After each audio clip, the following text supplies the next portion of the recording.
Salut à tous, moi c'est Anto et bienvenue sur la chaîne YouTube du Passeport Lanto. Aujourd'hui je suis à Universal Studios à Osaka au Japon pour découvrir ce parc Universal inédit et l'un des plus fréquentés dans le monde entier. Dans ce parc nous allons visiter la plupart des attractions, nous allons également essayer d'aller voir Super Nintendo World, donc la zone dédiée à Super Mario et compagnie. Ça va être trop chouette, j'ai trop hâte, j'espère que vous aussi. Attention, 3, 2, 1, c'est parti!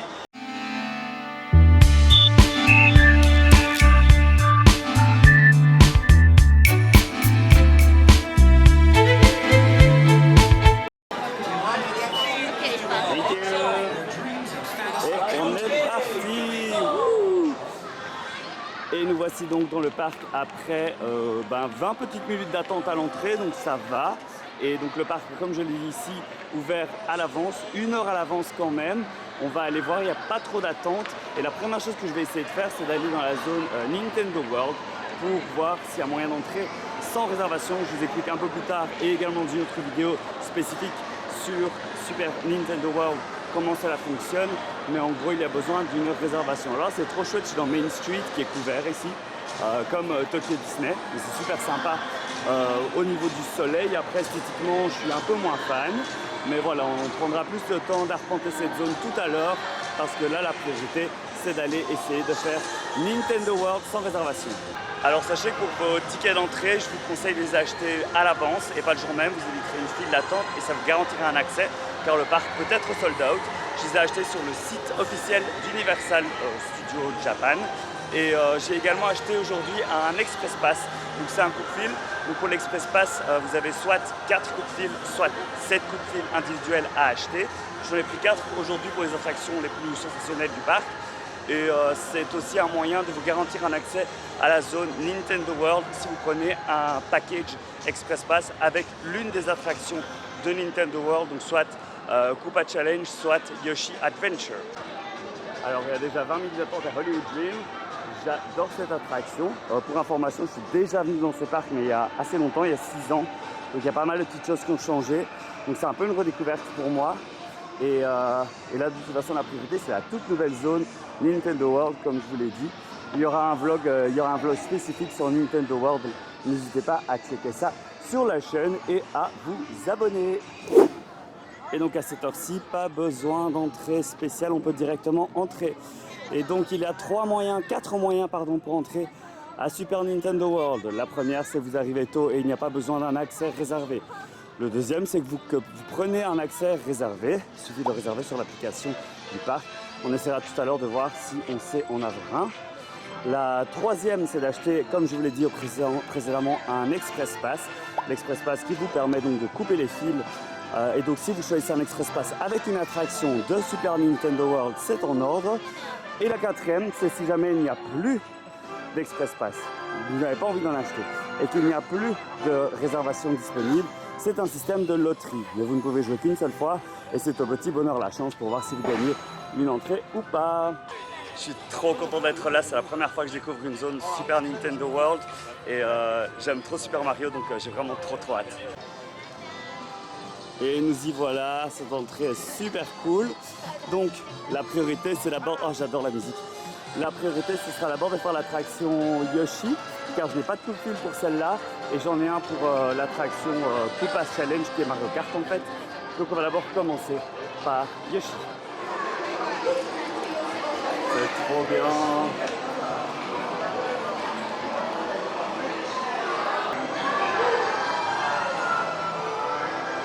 Wow, regardez, on y est, c'est trop stylé. En passant par le château de la Princesse Peach. Et nous y voici. C'est trop beau, il y a des détails partout, il y a des petits animatroniques qui bougent partout. C'est incroyable. J'adore.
sortir de Yoshi's Adventure, rien d'extraordinaire, c'est une attraction finale assez courte, mais qui est mignonne, donc voilà, je suis content de l'avoir faite sans trop l'attendre, j'ai attendu à peine 10 minutes au lieu de 20, et donc ça c'est super, mais sinon je vous la déconseille s'il y a un peu trop d'attente, mais c'est quand même très mignon si vous aimez bien Yoshi comme moi, bah, vous serez content.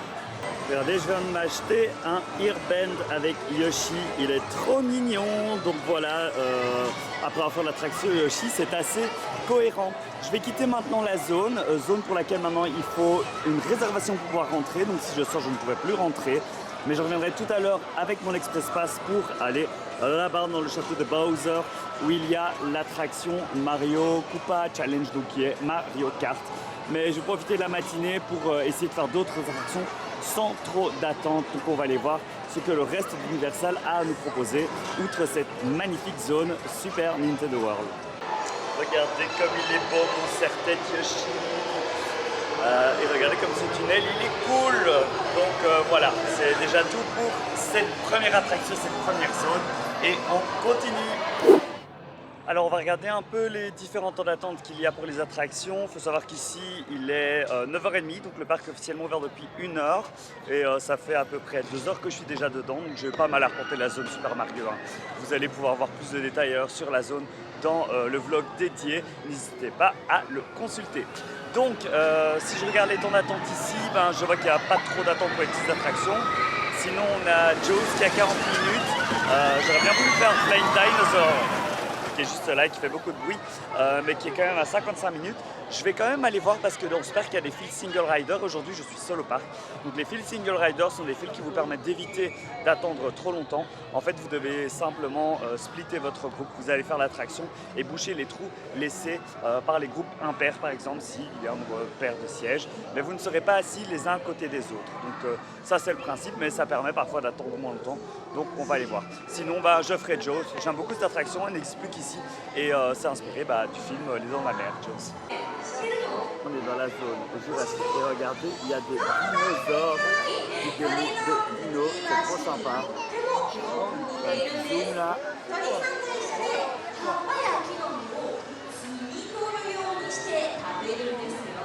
Ah, c'est vraiment sympa. Alors pour l'instant, la zone Jurassic Park est très jolie, très luxuriante, qui est assez similaire à celle qu'on retrouve en Floride au final. Ne comporte qu'une seule attraction qui est de Flying Dinosaur, parce que l'autre attraction qui est le Jurassic Park River Adventure, le splash traditionnel qu'on trouve dans les autres parcs Universal, est momentanément fermé. Donc voilà, c'est dommage parce que j'adore cette attraction. Et en plus il fait très chaud aujourd'hui, plus de 30 degrés au compteur, donc ça aurait fait du bien, mais on va devoir s'en passer. Donc voilà, Jurassic Park The Ride malheureusement fermé. Et là on a le Flying Dinosaur, qui est un flying coaster, donc une montagne russe couchée. C'est assez original, il y en a quelques-unes dans le monde. Je pense que l'entrée est juste ici et on va voir ce que ça donne au niveau de la single, si c'est faisable ou pas. Allez, on va dire que ma limite c'est 40, ah dommage, 50 minutes. Ouais, 50 minutes pour la single contre 55 en version normale. Autant vous dire que c'est pas très intéressant. Donc on va aller faire Jaws et on reviendra plus tard pour The Flying Dinosaur. Donc ce flying coaster assez intense dans mes souvenirs. J'ai un coup de fil pour le faire tout à l'heure, donc ce n'est que partie remise. Ah, et avant, petit aperçu d'un point de vue du parc.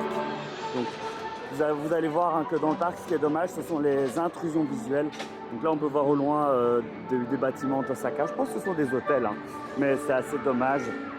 Mais sinon, oui, on a un parc qui est assez similaire à ce qu'on retrouve en Floride. Universal Studios, donc avec sur de lac au centre et une disposition, une construction assez similaire. Donc voilà, là je pense qu'on a la petite zone San Francisco, là-bas on est à Hollywood et là on va aller à midi faire Jaws. Ok, je vois un gros poisson qui pendouille, les gens qui font la file mettront une photo je pense, et je pense que l'entrée est ici, juste derrière. Donc on va aller voir ça tout de suite. Et je vous avoue que j'ai assez hâte de faire cette attraction car j'en garde un très bon souvenir.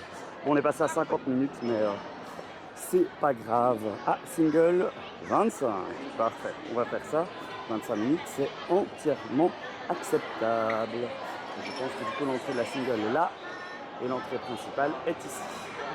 Alors juste pour info, j'ai dû demander pour utiliser single afin qu'il m'ouvre la file, sinon elle était fermée. J'ai juste demandé single à la cast member à l'entrée du parc, enfin de l'attraction pardon, et elle a ouvert, donc tout simplement.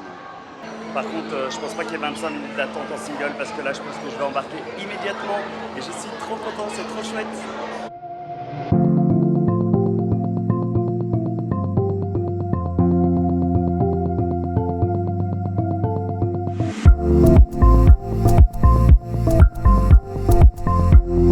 Et voilà pour Jaws, j'ai malheureusement pas pu filmer l'attraction, j'ai demandé mais c'est malheureusement pas possible, ce sera le cas je pense dans beaucoup d'attractions ici à Universal, c'est la même chose qu'aux États-Unis. Mais franchement c'est super chouette, moi j'aime beaucoup, ça peut faire un peu peur pour les petits enfants parce que voilà le requin surprend, le requin attaque, mais ça reste tout à fait correct. Donc n'hésitez pas à la faire, moi je trouve ça super chouette comme attraction, en plus c'est chouette, il fait un peu frais parce qu'on est à côté de l'eau, ça peut un tout petit peu mouiller, donc je ne peux que conseiller de faire Jaws. Il est 10h et j'ai ma réservation à 11h10 pour aller faire Koopa Challenge. Donc pour l'instant j'ai encore un peu de temps devant moi. Donc je vais essayer de retourner vers l'entrée du parc pour voir s'il y a moyen de faire Hollywood Dream en single.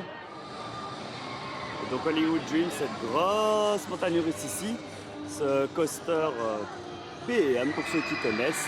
Donc une montagne russe assez sensationnelle mais un modèle de petit calibre par rapport à d'autres du même constructeur.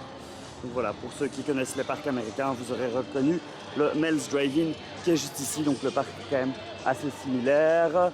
Et donc là on est dans la zone Hollywood avec les palmiers, etc. Donc c'est assez sympa. Et là pour le coup les gratte-ciels dans le fond, les tours on va dire, ne dérangent pas car c'est assez cohérent avec Los Angeles. Mais c'est vrai que dans d'autres zones, il y a quand même pas mal d'intrusions visuelles. Dans Jaws par exemple, je voyais Super Nintendo World, pardon. Je voyais aussi le château de Poudlard, donc voilà. On n'est pas au top, mais bon, tout ne peut pas être parfait. Mais dans l'ensemble, ça reste un très joli parc et très agréable. Il fait très chaud, donc je vous conseille de bien vous armer quand vous venez visiter le parc. Prenez de la crème solaire, prenez de l'eau. Prenez un chapeau, prenez même peut-être un parasol parce que les Japonais aiment beaucoup ça, ou un petit ventilateur, mais en tout cas sachez qu'il fait extrêmement chaud aujourd'hui.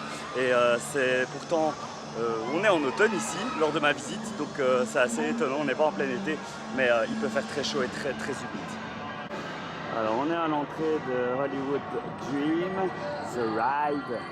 Et malheureusement en single il y a trop d'attente, je ne sais pas si vous le voyez, hop, mais il y a 55 minutes, quoique, est-ce que je le fais ou pas, j'ai quand même 1 heure à tuer, 50 minutes, non ça descend, allez on va y aller, on va tenter. Et on est parti, alors bon ça risque d'être une file qui piétine, hein. J'espère que comme pour Jaws, il y aura moins d'attente qu'annoncé. Jaws, il y avait 25 minutes, j'ai attendu 5 minutes. On va voir ici 50 minutes d'annoncé et on va voir combien de temps je vais effectivement attendre. Alors, il faut savoir que cette attraction, elle a 2 modes de fonctionnement. Elle est à l'endroit et à l'envers. Donc, vous pouvez faire la file pour le mode à l'endroit et pour le mode à l'envers. Alors, en single ici, je ne sais pas ce que ça va être. Si c'est à l'endroit ou à l'envers, on verra bien. Surprise! Alors, j'ai reçu une petite carte informative sur les conditions d'accès de l'attraction, donc voilà. Hello.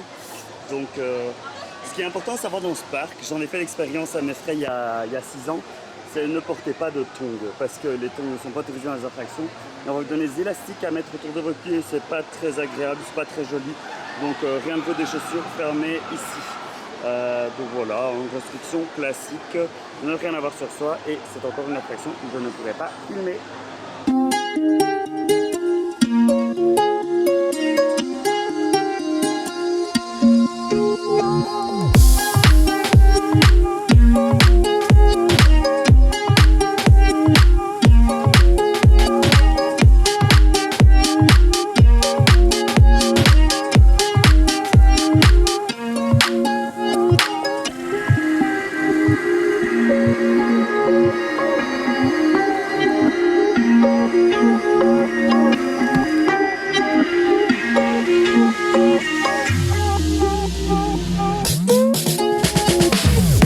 Voilà, je viens de sortir de Hollywood The Ride et c'était trop bien. Final, j'ai attendu que 25 minutes, donc vraiment les single riders c'est le bon plan. Et qu'est-ce que je peux dire de plus sur l'attraction? C'était confortable, c'était chouette. Alors c'est une attraction, on peut choisir sa musique, un peu comme Rip Ride Rockit à Universal à Orlando. Et donc du coup je suis tombé sur que des choix de K-pop, J-pop, J-pop, donc des choses que je ne connaissais pas. Mais c'est quand même super marrant. La musique va un peu fort, donc il faut faire attention. Et en termes de sensations, donc il n'y a pas d'inversion, c'est une montagne russe avec des descentes, des montées, des virages, des bosses, etc. De l'airtime, style floating, donc moi j'aime beaucoup ce genre d'attraction. Donc voilà, assez accessible pour les gens qui aiment les sensations mais pas trop. Donc voilà. Alors il est maintenant 10h30, donc j'ai encore 40 minutes devant moi. Et je ne sais pas ce que je vais faire. Je vais peut-être aller dans la zone Harry Potter, Wizarding World of Harry Potter, pour aller me chercher une bière au beurre. Et on est parti pour aller faire un petit tour du côté de Hogwarts, donc le Wizarding World of Harry Potter, Poudlard en version francophone. Et donc c'est surtout pour aller prendre une petite bière au beurre que nous allons aller se diriger vers cette zone parce que j'ai chaud, j'ai soif et il est important de s'hydrater. Alors ce qui est cool ici au Japon, c'est que la séquence d'entrée elle est un peu différente. Donc on a toutes ces stèles ici autour. Et après, on traverse un peu un petit sentier dans la forêt. Donc je trouve que la transition et l'entrée est plus sympa que dans les zones américaines. Donc voilà, et je pense que c'est nécessaire parce que le parc est fort, compact et il y a pas mal de, comme je le disais tout à l'heure, d'intrusion visuelle. Donc ça permet, on va dire, d'avoir quelque chose de plus immersif. Alors parfois dans la zone Wizarding World, il faudra aussi avoir une réservation pour pouvoir rentrer. C'est pas tout le temps, donc n'hésitez pas à checker sur l'application du parc, ce n'est nécessaire ou pas. Aujourd'hui, je ne pense pas que ce soit le cas. En tout cas, sur l'application, il n'y avait rien indiqué. Donc, on va essayer de rentrer tout de suite. Regardez, j'ai mis mon joli t-shirt Poudlard pour l'occasion. J'ai enlevé Yoshi, tiens, c'est pas très approprié. Et donc, on va aller profiter un petit peu du Wizarding World qui se trouve juste à côté de Super Nintendo World où nous allons aller juste après pour retourner dans la zone, faire cette fois-ci l'attraction Mario Kart. Et voilà, on arrive dans la zone après cette petite balade champêtre à travers les bois. C'est très sympa. Et je vois déjà la voiture des Weasley qui est là. On va aller voir ça d'un peu plus près. Alors, je vais montrer ça. Regardez comme c'est chouette. C'est vraiment super sympa. Il y a un peu de monde par contre. C'est un des parcs les plus fréquentés du monde. Hein, donc il y a énormément de monde dans celui-ci. Mais pour l'instant ça va, je trouve qu'on gère bien. La plus longue file que j'ai faite c'est 25 minutes. J'ai fait 3 attractions qui étaient assez sympas, je dois dire. J'ai beaucoup aimé. Et trêve de bavardage, nous voici à Poudlard. C'est dommage, j'ai oublié ma baguette magique avec. Sachez qu'elle fonctionne dans toutes les zones Harry Potter du monde entier. Et donc elles vous permettent de faire des tours de magie. On voit ici la personne qui est en train de le faire. Donc c'est assez cool. Regardez comme c'est chouette cette zone. J'aime trop. Alors c'est quasiment un copier-coller de toutes les autres zones Harry Potter dans les parcs Universal. Donc rien d'innovant, mais toujours un concept réussi. Et donc une copie conforme, mais validée.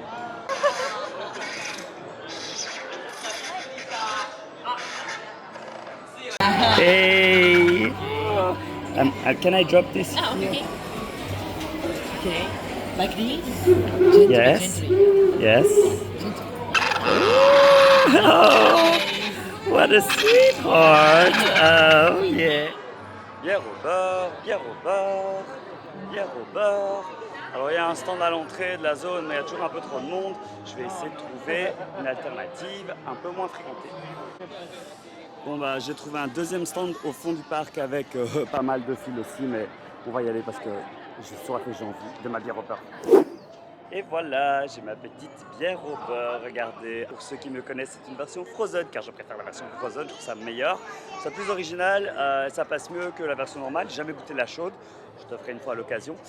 Mais ici, il fait trop chaud pour la chaude, je sais même pas si la vente. Donc voilà, c'était 900 yens, donc 7 € plus ou moins. Donc voilà, c'est un peu moins cher qu'aux States, donc je suis content et c'est parti.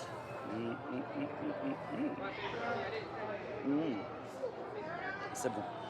Et ça fait du bien. Et je suis content. Quelle belle journée. C'est vraiment hyper rafraîchissant la version Frozen quand il fait chaud, comme aujourd'hui. Mais bon, trêve de plaisanterie et de pause dégustative. Nous allons maintenant essayer de trouver le chemin et il faudra aller de l'autre côté, retraverser toute la zone pour retourner à Super Nintendo World. On va utiliser du coup le premier Express Pass de la journée. Alors avec mes Express Pass, j'ai des coups de fil pour 4 attractions comme je vous l'ai dit, mais pour 2 d'entre elles, donc pour Mario Scuba Challenge et pour l'attraction Harry Potter, j'ai des créneaux à respecter. Ici j'ai des créneaux de 30 minutes pour me rendre aux attractions.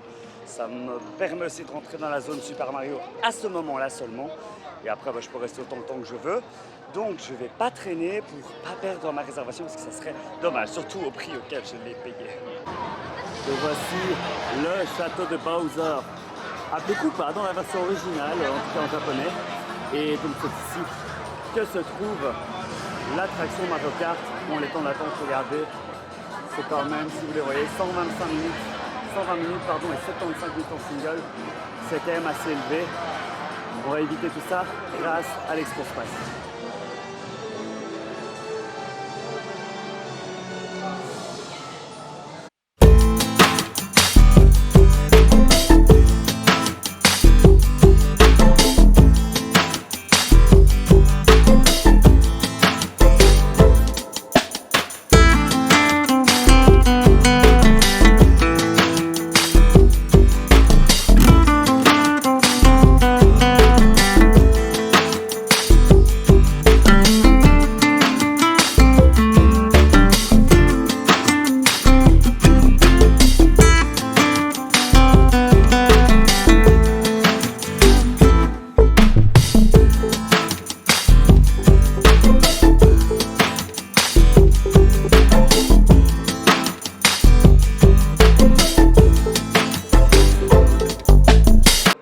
Je viens de sortir de Koopa's Challenge, c'était super chouette, c'était pas un vrai karting, c'était plutôt une attraction, on va dire, interactive où vous devez à la fois tourner votre volant au bon moment selon le circuit, mais également viser avec des lunettes à réalité augmentée des monstres et autres ennemis de l'équipe de Bowser, ainsi que d'autres ennemis comme des Goombas, des fantômes, etc. Mais super chouette, franchement je recommande, c'est familial, ça donne pas la nausée, c'est assez long comme parcours et ça immerge bien dans l'univers de Mario Kart pour ceux qui aiment bien, donc je recommande. On va fuir le monde, on va fuir la chaleur et voir ce qu'on peut faire. Pour se rafraîchir, j'ai 2 choses en tête, c'est soit le spectacle Waterworld, qui est un spectacle aquatique avec une splash zone, même si je vais peut-être éviter avec tous les appareils électroniques que je transporte sur moi. La deuxième, c'est une attraction dans la zone des Mignons, qui est nouvelle, que je n'ai jamais faite, qui s'appelle Freeze Ray quelque chose. Il y a quand même 40 minutes, je pense. Et là, j'ai 3 options en vrai, et je pense que j'ai plutôt essayé celle-là. C'est The Flying Dinosaur, qui sur l'application n'est qu'à 45 minutes d'attente, peut-être même encore moins, en single. Et ça, c'est encore acceptable. Donc on va aller voir ça tout de suite. Donc, avant le Flying Dinosaur, ou Waterworld, j'hésite encore, je sais pas. J'ai décidé de faire une petite pause parce qu'il fait vraiment chaud et j'ai pris des Frozen Strawberries, donc voilà, il y avait des Frozen Mangoes and Strawberries, on va goûter.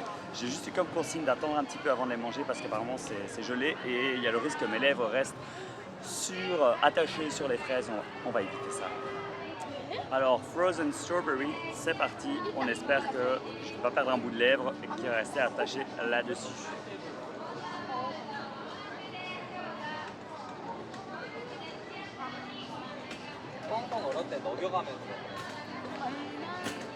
Ça n'a pas beaucoup de goût, c'est assez décevant. La fraise congelée, elle a perdu un peu de sa saveur, mais c'est frais, donc voilà, on va dire que ça passe, mais je vais encore goûter. Moi non, je ne conseille pas, c'est pas le meilleur snack du parc. Mais bon. Allez, j'ai pris ma décision. C'est parti pour Waterworld, un stunt show, donc où il y a pas mal d'effets aquatiques, que ça va faire du bien.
Frontier World, c'est tout sympa parce qu'il y a des effets spéciaux qui sont assez impressionnants, dont un avion qui atterrit dans l'eau, donc c'est super cool.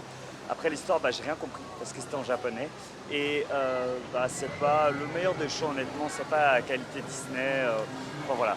Mais je dois quand même admettre que les effets sont sympas. Donc ça permet de faire une petite pause, ça permet de changer les activités, pas faire que des attractions. Donc s'il y a un peu de monde un peu partout dans le parc, n'hésitez pas. J'arrête pas de changer d'avis, d'utiliser sur je vais faire ça et finalement je le fais pas, mais c'est comme ça qu'on évite au final d'attendre trop sur une journée dans un parc d'attraction. C'est en jonglant et en se rendant aux attractions, il y a le moins de temps. Alors c'est peut-être un peu plus contraignant comme type de visite, mais dans mon cas je suis seul donc je dépends de personne et je préfère faire comme ça. Donc du coup là je vais aller dans deux zones que j'ai pas encore explorées, qui est Minions Park, la zone sur les millions, et la zone New York où il n'y a pas vraiment d'attraction.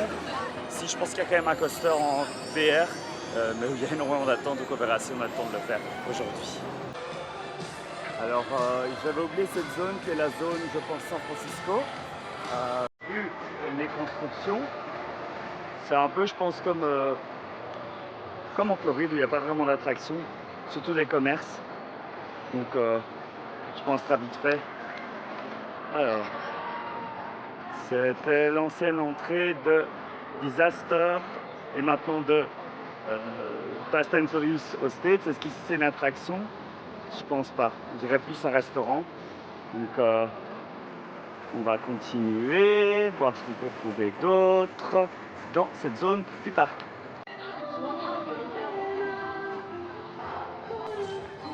Pour le coup ici j'ai vraiment l'impression d'être à Universal Orlando, c'est pareil. Et voici Minions Park, la zone dédiée à Despicable Me et plus spécifiquement aux Mignons. Je pense que c'est unique, une zone entière dédiée à ces petits personnages. On va aller explorer ça, je pense que c'est plutôt familial. Je pense qu'il y a l'attraction classique Despicable Me, Minion Mayhem qui est droit devant. Et pour le reste, on va voir un peu ce qu'il y a dans cette zone, fort coloré. Franchement, je trouve ça joli comme tout. Il y a plein de références au film, c'est super coloré. Après, il fait chaud, il y a beaucoup de monde, il n'y a pas énormément d'ombre. Là, je vois un arbre. Et il y a deux attractions, donc Despicable Me, Minion Mayhem, qui est un simulateur comme dans les parcs Universal. Il y a quand même 55 minutes d'attente. Et une autre attraction qui ressemble un peu plus, on va dire, à Cartoon Rally, si je puis comparer, qui s'appelle Minion Freeze Ray Sliders. Et il y a 30 minutes. Je vais aller essayer ça, je pense.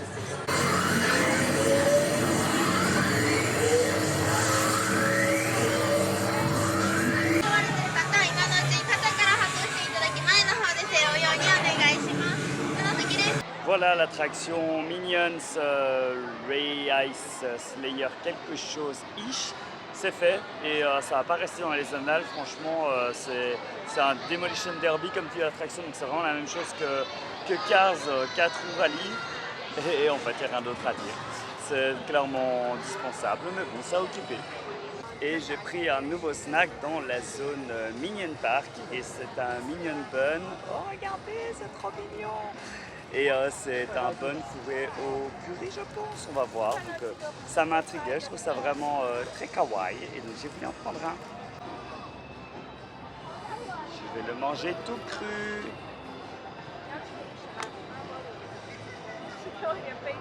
C'est de la viande et le bun a un léger goût de purée. Franchement c'est bon, j'avais envie d'un snack salé et c'est parfait. C'était 700 yens by the way, donc 4-5 € je dirais. C'était super bon, c'était mon snack préféré pour l'instant que j'ai mangé dans le parc, donc voilà, je vous recommande le Minion Bun. Alors dernière zone à encore devoir explorer, et je pense qu'il y a un spectacle de rue droit devant, ce sont les rues de New York que nous avons ici. Et là aussi ça ressemble fort à ce qu'on se retrouve en Floride.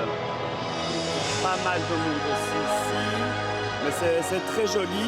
Alors en termes d'attraction, je pense qu'il n'y a pas grand chose, à part un coaster, mais avec beaucoup d'attente parce que c'est en VR. Alors qu'est-ce qu'on a ici?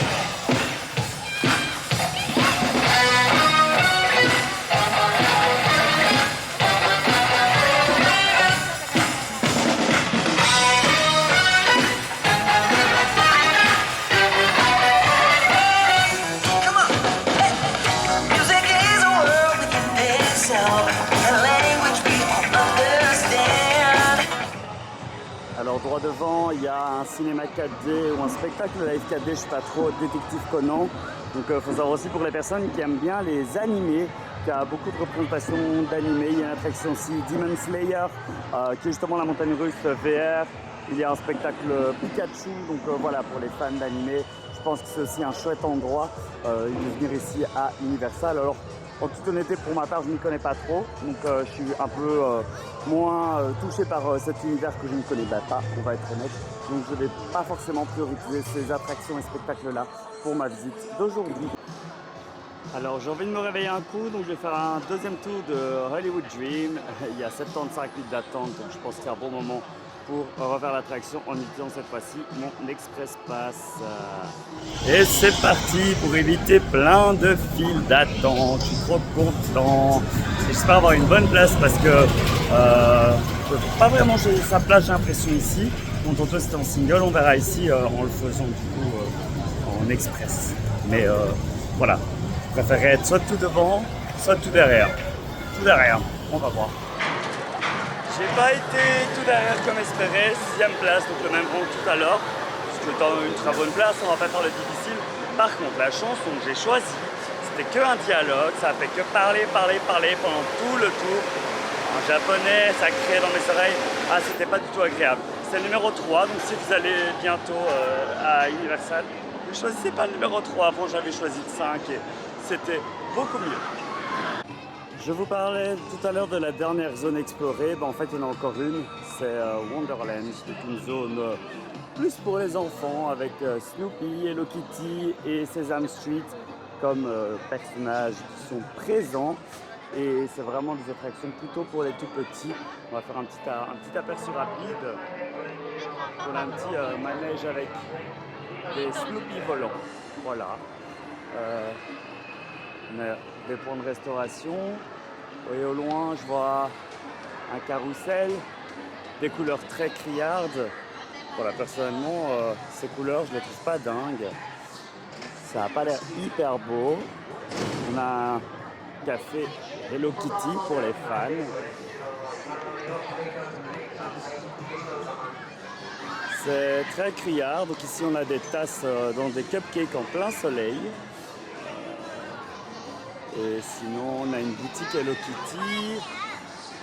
Et au fond je pense que c'est Sesame Street avec un carrousel. Donc voilà pour cette petite zone très anecdotique. Et voilà, on est de retour, enfin presque, on traverse le petit bout de forêt.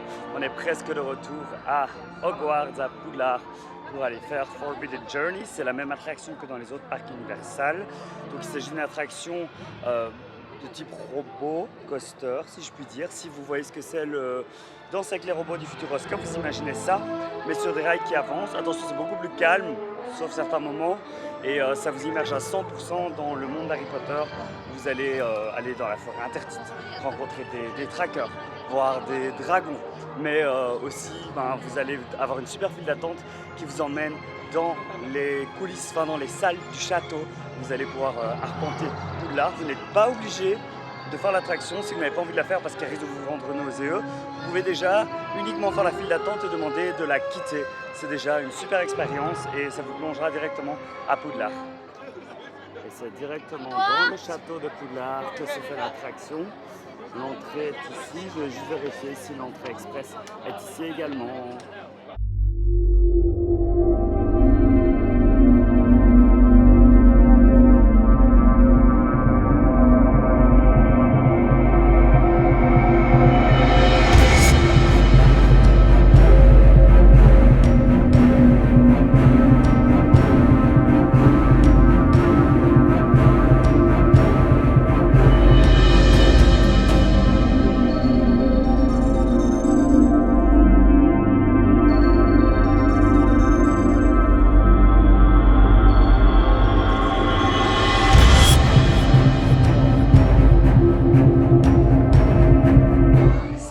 change pas et ça remet toujours bien la tête cette attraction qui est Forbidden Journey. Ça reste d'une qualité incroyable, mais ça donne un petit peu la nausée et je trouve que les images écran commencent un peu à être fatiguées et datées, mais ça reste sinon une extraordinaire attraction. Donc je ne peux que vous la conseiller.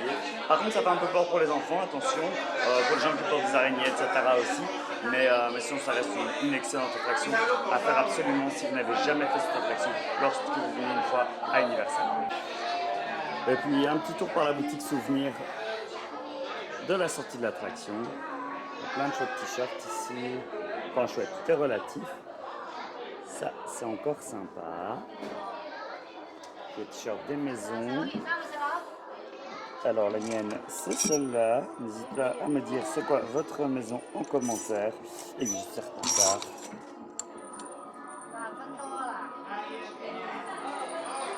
Alors, juste pour avoir une idée du prix, on est à 4500, donc on est quand même à du 35-40 € pour un t-shirt, donc ça reste très cher. Ceci est très chouette aussi, j'aime beaucoup le design, c'est très chouette. Et cette boutique dans l'ensemble est très chouette avec pas mal de petites choses cachées, de choses à observer, un peu comme toutes les boutiques de la zone Wizarding World of Harry Potter, donc ne vous arrêtez pas juste aux attractions, faites les boutiques. Elles sont chouettes à arpenter et puis elles sont aussi riches de détails, surtout pour les fans de la saga. Ça aussi c'est joli. Voilà, bon, je vais pas trop traîner ici parce que sinon je n'aurai plus d'argent pour la fin de la journée. Et voilà, c'est tout pour Poudlard dans ce vlog, mais si vous voulez en savoir plus sur Poudlard et sur la zone Wizarding World of Harry Potter, j'ai fait un vlog exclusif avec ma soeur pour montrer en détail les zones qui en Floride qui sont beaucoup plus complètes. Donc voilà, vous avez le lien qui se mettra ici au-dessus. N'hésitez pas à regarder également. Alors, on continue cette journée qui commence à toucher à sa fin en vrai. Et là, c'est la petite fin de début de soirée. Du coup, j'ai pris un nouveau snack. Hein, on ne change pas les bonnes habitudes. J'ai pris les nuggets requin, à la viande de requin. Bon, je bosse à des nuggets de poulet avec un tout petit peu de frites. C'est vraiment une mini portion. Donc voilà. Et un ici parce qu'il faut continuer à bien s'hydrater parce qu'il fait chaud. Alors, on va goûter ça tout de suite. Est-ce que le requin, c'est bon?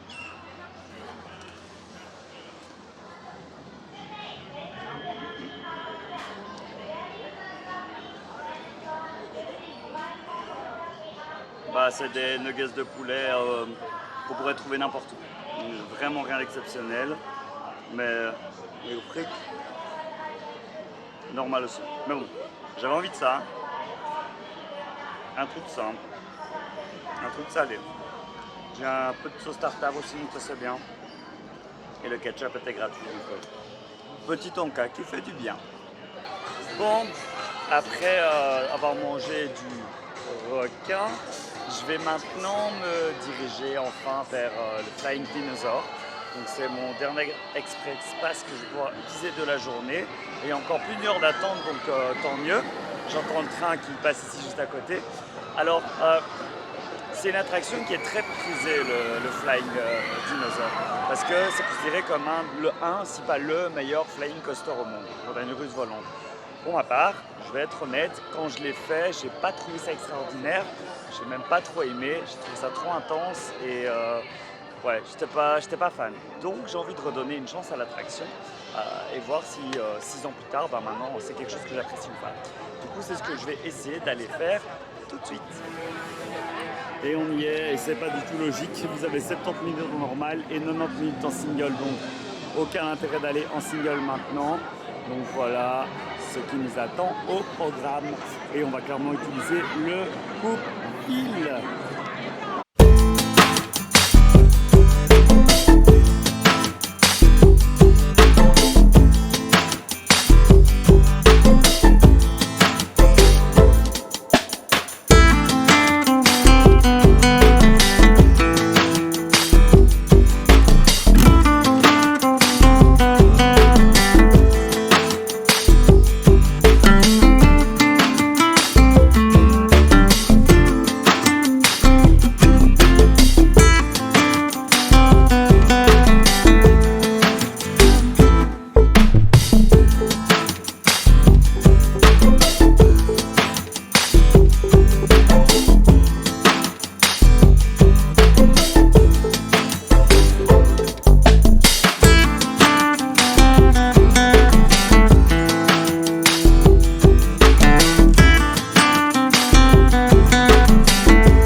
est fait, cette chose est faite.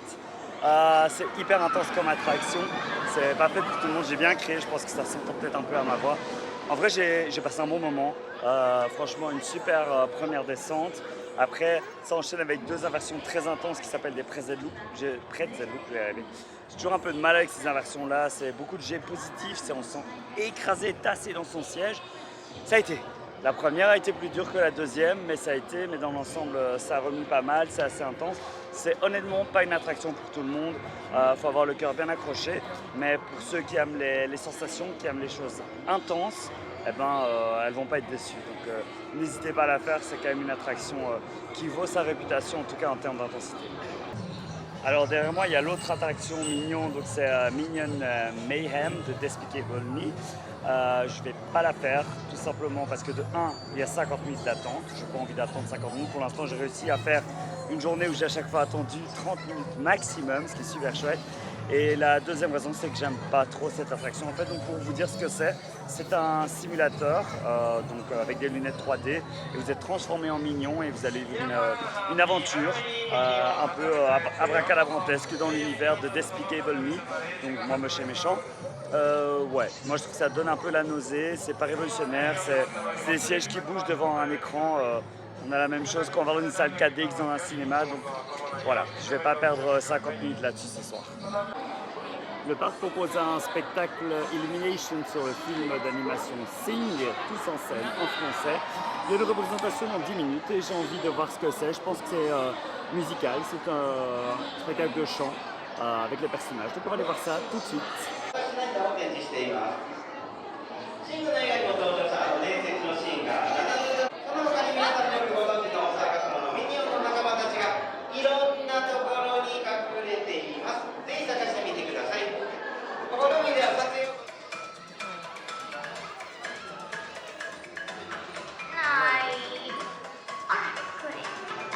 Et voilà, je viens de sortir de Sing on Tour. Si vous voulez voir des mascottes lip-syncées, c'est plus ou moins ça le concept. C'est très enfantin. Et j'ai l'impression que Sing n'est pas un dessin animé intemporel et je ne sais pas si les enfants d'aujourd'hui connaissent encore les licences. Donc franchement, je ne suis pas garanti, je ne suis pas convaincu du spectacle et de sa durée de vie dans le temps. Mais voilà, si vous êtes avec des enfants qui aiment bien, pourquoi pas. Mais sinon, c'est clairement dispensable.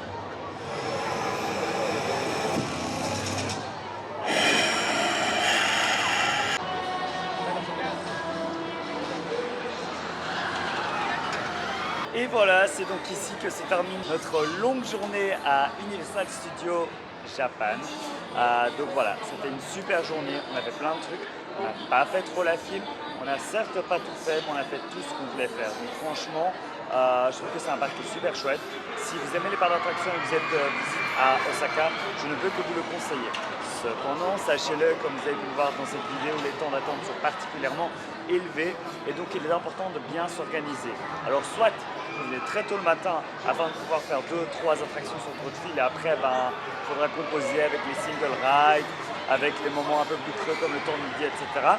Ou en fait, vous pouvez également prendre les passes Universal Express qui sont certes fort chères. J'ai regardé, j'ai vérifié, j'ai payé 90 € le mien pour pouvoir faire 4 attractions sans faire la file. C'est quand même beaucoup, mais en plus de ça, il y avait quand même garanti l'entrée à Super Nintendo World et la zone Harry Potter, même si aujourd'hui il n'y a pas eu de restriction. Donc au final, comme vous pouvez le voir, c'est assez cher, surtout si vous passez une bonne journée sans passer la journée dans les files d'attente. Si vous avez déjà fait un autre Universal, comme par exemple aux États-Unis, en Floride ou en Californie, je pense qu'il est dispensable. Il y a quelques attractions uniques comme The Flying Dinosaur ou Jaws, mais dans l'ensemble, il y a quand même beaucoup de choses qui sont similaires. Oui, il y a quand même le Super Nintendo World, mais il ouvre dans les 2 parcs américains ici prochainement, donc je ne sais pas si ce sera encore d'application d'ici 1 an par exemple. Donc ça, c'est à voir. Donc c'est à vous de voir. Moi, en tout cas, j'ai passé une excellente journée. Je suis content d'être venu. Je suis content d'avoir pu faire un maximum d'attractions sans jamais dépasser les 30 minutes d'attente, ce qui est vraiment chouette. Et avec une belle journée, un beau soleil. Et voilà, franchement, j'ai trop kiffé les snacks, j'ai trop kiffé même les spectacles que j'ai fait. Donc voilà, je ne peux que vous conseiller d'y venir. J'espère que vous avez aimé cette vidéo. Si c'est le cas, comme d'habitude, n'oubliez pas, vous pouvez toujours mettre un petit like, un petit commentaire et surtout vous abonner à la chaîne. Sur ce, à très bientôt pour de nouvelles aventures. Salut, salut!